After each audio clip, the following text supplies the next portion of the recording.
Coming up on this Monday edition of Newsline at noon, this week will set the stage for relations with North Korea in the coming months, with envoys from South Korea, the US, China and Japan holding back-to-back talks on Pyongyang.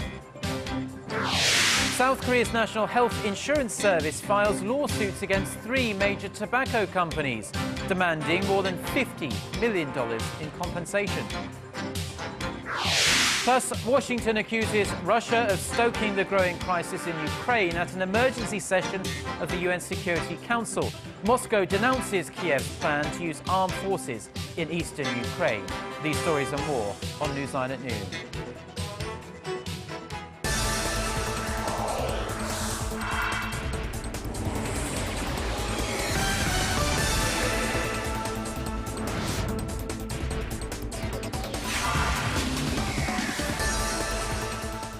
Thanks for joining us. You're watching Newsline at noon. I'm Ojin-Ju in Seoul. Very good to have you with us. I'm Mark Broom. Our top story this lunchtime, the top nuclear envoys from the United States and China will sit down for talks in New York City on this Monday.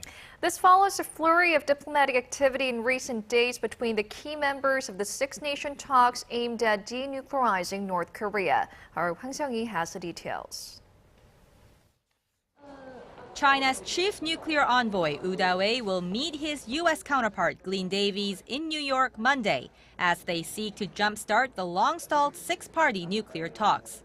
During the meeting, the United States is expected to urge China to pressure North Korea to not conduct a fourth nuclear test. The two are also expected to discuss ways to bring back the isolated nation back to the negotiating table. Wu is expected to debrief Davies on the results of his visit to Pyongyang last month, stepping up his efforts to resume the six-party talks. The multilateral denuclearization dialogue involving the two Koreas, the US, China, Japan and Russia, has been stalled since late 2008. But with Seoul, Washington, Beijing and Tokyo engaging in a flurry of diplomatic activity last week, anticipation about a possible resumption of the talks is growing. Ahead of his trip to Washington, the Chinese diplomat met with South Korean chief nuclear negotiator Hwang Jung-guk in Beijing. In reflecting on the current state of affairs on the Korean peninsula, South Korea and China have agreed to strengthen our strategic cooperation. The U.S. State Department said Saturday local time that the ball is in North Korea's court, adding the North must take the necessary steps to return to dialogue. Some experts say the current confrontational state may come to an end once Seoul and Washington wrap up their annual joint military drills on April 18th. But others warn of another round of provocations by Pyongyang ahead of U.S. President Barack Obama's visit to Seoul and Tokyo at the end of this month. Hwang Seung-hee, Arirang News. North Korea is often described as being unpredictable, but history has shown us that the North follows a pattern when it comes to certain things. Looking back, we can see that Pyongyang usually fires long-range missiles ahead of major political events. With the country's founder Kim Il-sung's birthday coming up this week and the South Korea-U.S. military drills ramping up, analysts warn the North could fire off a rocket or two in celebration. Kim Min-ji reports. North Korea's long-range missile launches are usually concentrated in April. Out of 5 long-range missile launches so far, the firing of the Una-2 rocket in 2009 and the launch of the Una-3 rocket in 2012 both took place in April. With the South Korea-U.S. joint military drills ending this week and major political events in store in North Korea, another provocation could be in the works. This week, in fact, is critical. North Korea will celebrate the Day of the Sun, the birth anniversary of late leader and founder Kim Il-sung on Tuesday, and the annual Key Resolve and Fall Eagle exercises come to an end on Friday. Moreover, North Korea has unofficially informed Japan of plans to launch additional missiles by Thursday, April 17th. Pyongyang has also continuously slammed the South Korea-U.S. joint military drills. If enemy forces violate our airspace, we'll bomb their bases to the ground. However, some experts say Pyongyang could return to the negotiating table if there isn't a much-anticipated missile launch. There's a chance North Korea could give up its nuclear tests if the six-party talks on denuclearizing the North resume. Pyongyang could make a gesture to improve inter-Korean ties first. Neighboring countries such as South Korea and China, as well as the U.S., are keeping a close eye on the nation's movements. They are not ruling out the possibility of the North either engaging in further provocations or coming back to the negotiating table. Kim Min-ji, Arirang News. Japanese elementary school textbooks set to go into circulation next year will contain less information on Japan's historical wrongdoings against its neighbors in East Asia. The Korea-based civic group Asia Peace and History Education Network says content regarding Japan's forceful colonial occupation of Korea was removed during the screening process. The group said another publisher also left out information on the Korean resistance to Japan's colonial rule and Korea's declaration of independence. There have been reports that the publishers were wary of Prime Minister Shinzo Abe's strong nationalistic stance when revising the content of textbooks. A group of U.S. senators has introduced a resolution criticizing China's recent establishment of an air defense identification zone. The resolution was submitted by Senator Robert Menendez, chairman of the Foreign Relations Committee, and expresses U.S. support for freedom of navigation in the Asia-Pacific region. It says U.S. allies in the region continue to be threatened by aggressive actions by countries like China, which is trying to resolve disputes through coercion rather than diplomatic negotiations. Tensions spiked late last year when China unanimously declared an air defense zone that extends over disputed islands with Japan. Korea's largest tobacco company is pitching a perfect game so far, at least in the court of law. Out of 4 court cases filed against them by individuals seeking compensation for smoking-related illnesses, KT&G has won all of them. But now it's the time of the National Health Insurance Services, and they think they have a much better chance of winning. Connie Kim reports. To recover medical costs incurred due to tobacco-related illnesses, the National Health Insurance Service has filed a $52 million complaint against the nation's biggest tobacco company, KT&G, as well as Philip Morris and British American Tobacco. The amount claimed is based on the big data analysis of the amount spent on cancer patients suffering from lung or laryngeal over the past 10 years. The health agency says nearly 4% of its total health insurance payouts have gone toward tobacco-related treatments since 2011. For each pack of cigarettes that is sold in the country, about 34 cents go to the government, or about $1.5 billion annually. Officials of the agency say they're taking up the case because they're having a hard time keeping health costs down. As you all are well aware, smoking cigarettes affects the nation's people, and especially women and adolescents. We are going to proceed with the legal battle for the future of our nation and to guarantee that health insurance costs are maintained. The announcement by the agency comes on the heels of a Supreme Court decision late last week in which the tobacco company KT&G won a 15-year-long legal battle against individuals who were seeking compensation for their smoking-related illnesses. Out of a total of 4 tobacco-related lawsuits in the nation, none of the plaintiffs have won. The Health Insurance Service, however, believes they have a stronger case. Connie Kim, Arirang News. Now, Korean beer exports to China have shot up over the past 12 months, with analysts attributing the spike to the popularity of a Korean drama series in Asia's largest economy. Korea's Ministry of Agriculture, Food and Rural Affairs says beer exports in March rose by over 200% compared to the same period last year, to over $1 million. A ministry official says the growth was driven by the popularity of home-delivered fried chicken and beer sets that were popularized by a recent Korean drama show. Meanwhile, total agricultural exports to China last month jumped nearly 7.5% from the same month last year. Now, Korea is well known around the world for numerous things: the pop music, or Kpop as it's commonly called, its popular drama series and its delicious food. Well, now there's another factor to add to the list: Korean games, and they're seeing their popularity explode on the world stage. Shin Se-min has this report. More Korean games are being exported than Korean pop music. According to a report released by the Korea Finance Corporation on Monday, the nation's game exports topped $2.6 billion in 2012. That is more than 10 times larger than exports of Korean music in the same year.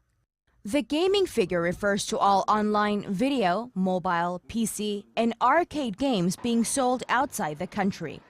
The report says game-related exports also far outstrip those of knowledge information, movies, publishing, and advertisements.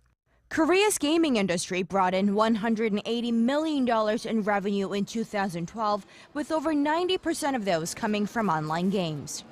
While video and arcade game sales have tumbled since 2011, the growing prevalence of smartphones helped mobile games contribute to the overall boost in sales. The local industry has been doing very well in recent years, but Korea is still not a leading country in the global market. The U.S. and Japan top the international market share with over 18% each. China, Britain, and Korea follow with 12%, 8%, and 6% respectively. Experts say fostering the right environment for industries such as games, movies, animation, and design is crucial, as they'll be able to create more added value in the future. Shin Se-min, Arirang News.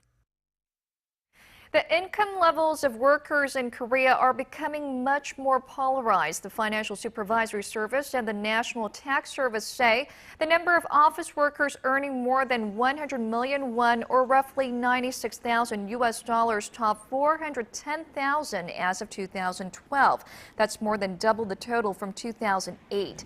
But the number of workers making less than $29,000 also edged up by 4% to more than 11 million during the same period. $29,000 is generally considered to be an average starting salary for a college graduate here in Korea. The report adds that the income gap between regular workers and executive-level officers is increasing. At Samsung Electronics, for example, those in the higher position earned 66 times as much. Local authorities are investigating the Korean branches of City Capital and IBK Capital over charges that the personal data of tens of thousands of their customers was leaked. Korea's state prosecutor said Monday that the new leaks, just the latest in a series of breaches in Korea, affect 17,000 customers from each of the financial companies. In the City Capital case, it's alleged the company employee was involved in leaking the information. The employee denies the charges. The nation's financial authorities are planning to punish the companies as soon as they wrap up their investigation, adding the measures will be as severe as the law allows. Now, as a follow-up to that story there, the various ways in which scammers can get hold of your personal information have grown in tandem with the popularity of smart technology, which is to say, very quickly indeed. Mobile developers are doing what they can to stay one step ahead, designing new applications to tackle these so-called smishing scams. Our Yulian tells us about some of them. A text message arrived with an invitation to a child's first birthday party. Press the URL and a malignant application is automatically installed on your phone. But before that can happen, a warning screen pops up, asking if you want to block the attempt. This is one smartphone application that helps you avoid getting bilked by a mobile texting scam known as smishing. I've received a lot of smishing text messages, but I've been too scared to click on them. I like that the app blocks it automatically, even if I click on the links. The application is one of many responding to recent breaches of personal information via spam text messages that once installed can steal your bank or credit card information. The number of smishing cases reported stood at 28,000 last year, which is 10 times higher than the previous year. That amounted to about $4.8 million in losses. The spam blocking application can also detect malignant applications that are distributed through abnormal methods. We have built an application database that separates forged or altered applications from the normal ones. Another program also fights against email spoofing attacks by automatically filtering out spam. Many people use the automatic spam filtering function because the program looks into the credibility of the mail and analyzes various information to filter out spam. By entering keywords such as insurance or loans, the program can also block spam messages that contain those words. Just as attackers are diversifying the ways in which they integrate malignant codes into smartphones or computers, programs that block those codes are also evolving at a fast pace. 유리안, 아리랑 뉴스.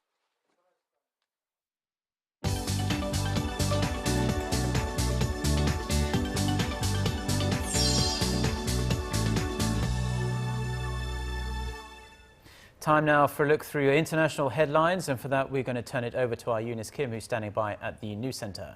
Eunice, upon Russia's request, the UN Security Council held and wrapped up an emergency meeting about an hour and a half ago, and it looks like no one came out of it very satisfied. That's right, Jinju. A disappointing meeting is how the French ambassador to the UN put it in a tweet. Strong opinions and accusations were traded, and while all agreed the escalating tensions must be stopped promptly, not much was reached in terms of a how-to. Most countries present pointed their finger at Russia for stirring the, quote, alarming crisis in Ukraine. Meanwhile, Moscow's UN representative on several occasions called the potential authorization to use force against pro-Russian separatists a criminal order. Perhaps what was most significant of this meeting was the timing of it all, as time was winding down and the deadline issued by Ukrainian President Oleksandr Turchinov approaching as the ambassadors engaged in their debate. That deadline is set to expire in about 2.5 hours or Monday morning Kiev time and threatens to unleash a, quote, full-scale anti-terrorist operation if separatists, now believed to be occupying government buildings in nearly half a dozen eastern Ukrainian cities, do not disarm and withdraw. On to other news now. 6 hours is all it took for a horrific wildfire to destroy the Chilean port city of Valparaiso, taking at least 11 lives and destroying some 500 homes in its path. Flames swept through more than 2.5 million square meters of land, prompting an evacuation of more than 10,000 residents. Chilean President Michelle Bachelet declared a state of emergency, clearing the way for armed forces to help in what one fire superintendent called one of the worst fires in history. Valparaiso lies 110 kilometers northwest of the capital, Santiago. The first partial results in Afghanistan's historic presidential elections are out, and in the lead so far is former Foreign Minister Abdullah Abdullah. He has some 42% of the votes to runner-up Ashraf Ghani's 37%. Only 500,000 ballots have been counted in the country's first democratic transfer of power so far, participated by some 7 million Afghan voters 9 days ago. The full preliminary results are expected on April 24th after all of the votes are hand-counted. The BBC reports some ballot boxes are still arriving in Kabul by donkey. If no candidate gets a majority of the votes, a runoff will take place next month. And a new UN report on climate change says there's still time to contain the damage, but it will require some major institutional changes. In a report released by the Intergovernmental Panel on Climate Change, the changes will need to include cutting carbon emissions to near zero by the end of the century, with substantial plans such as planting more trees and replacing fossil fuels with alternative energy like solar, wind, and nuclear.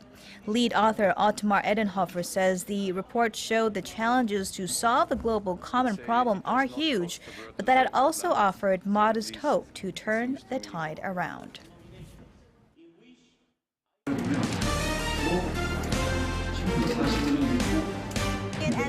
Stay up to date on the latest news out of Korea, connecting to our team of reporters about the issues that matter to Korea. On air, on your mobile, online.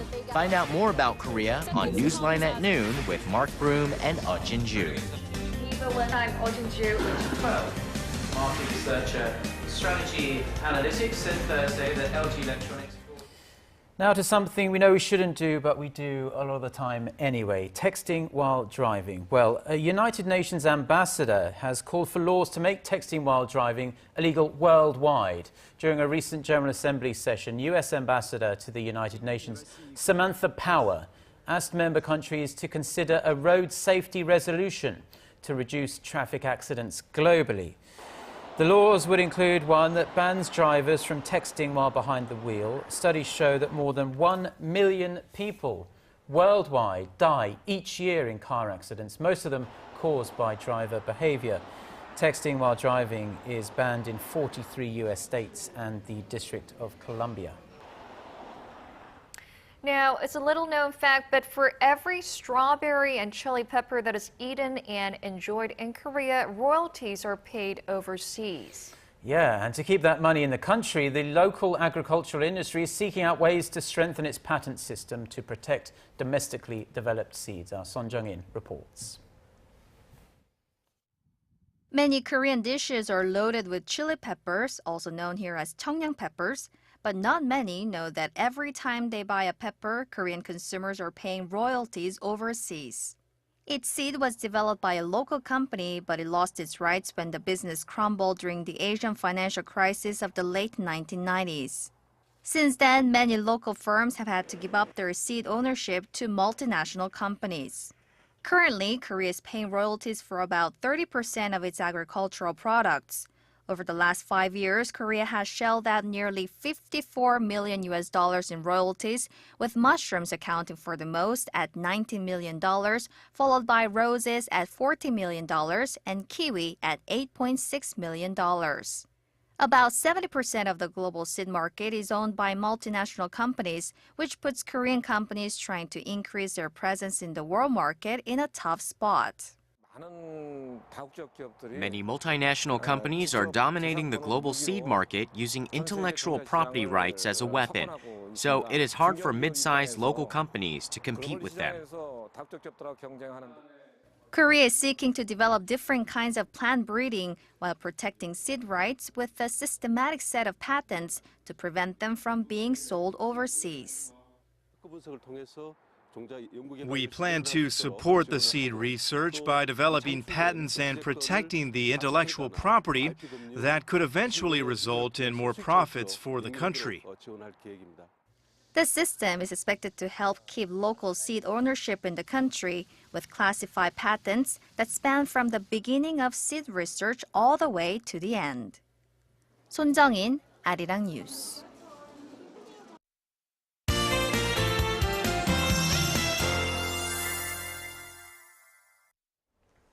Well, lots of spring sun will shine down on us throughout the day, so don't forget to soak up some vitamin D from sun this afternoon. And today should be another warm day here in the nation with the highs in Seoul reaching to 23 degrees Celsius. So we can expect to have beautiful conditions across most of the country. But unlike balmy afternoon temperatures, it's still chilly in the morning and evening, so please dress accordingly to avoid getting sick. And it seems like afternoon temperatures will continue to remain on the mild side. It will be 7 to 8 degrees higher than seasonal averages till the midweek. Then we have rain in the forecast on Thursday to cool things down a bit. With that in mind, let's take a closer look at the readings for today. The high in the capital will rise to 23, while Daegu and Gwangju should see a high of 24, and Busan will top out at 20 later in the day under plenty of sunshine. Now let's see how other regions are looking. It looks like down in Jeju will reach 19, Daejeon peaks at 24, and Mount Gyeonggang should see a high of 16 later in the afternoon. Well, that's all I have for you today, and hope you have a wonderful day.